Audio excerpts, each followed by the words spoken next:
And action.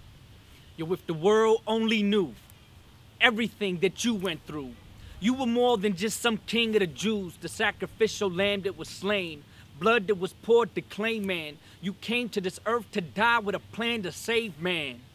Thank you to the few who were obedient to your word when the truth I heard and I understood that you were the true God that I would serve. But nowadays, things have changed. You got Christians and the unsaved walking around and they both acting exactly the same. The work is plenty, but the workers are few, and many are confused, forgetting that they gave their life to you. Know what I mean? Ignoring Matthew chapter 28, verse 19. So if they ain't gonna do it, Lord, then you could send me.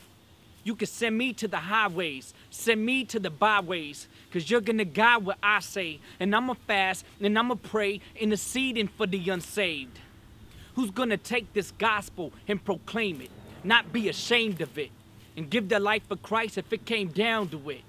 If it's not you, then you need to step out of the way, because there's thugs, there's pimps, and there's prostitutes that need to get saved, and there's gangbangers, and there's drug dealers, and Satan is on the move. So we gotta spread the gospel that Christ died for them too.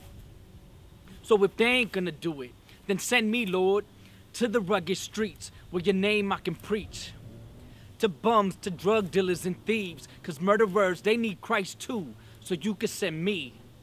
You can send me if nobody wants to take the cross or the gospel to rebuke the fiery lake. We got young kids, we got teenagers addicted to popping pills. The Holy Spirit giving me a message like this so that everyone can feel. Who go to street corners preaching the truth to lead souls to Christ out of gangs and in the youth groups, planting seeds just to minister that Christ is the King. So if these so-called Christians don't want to do it, then you can send me.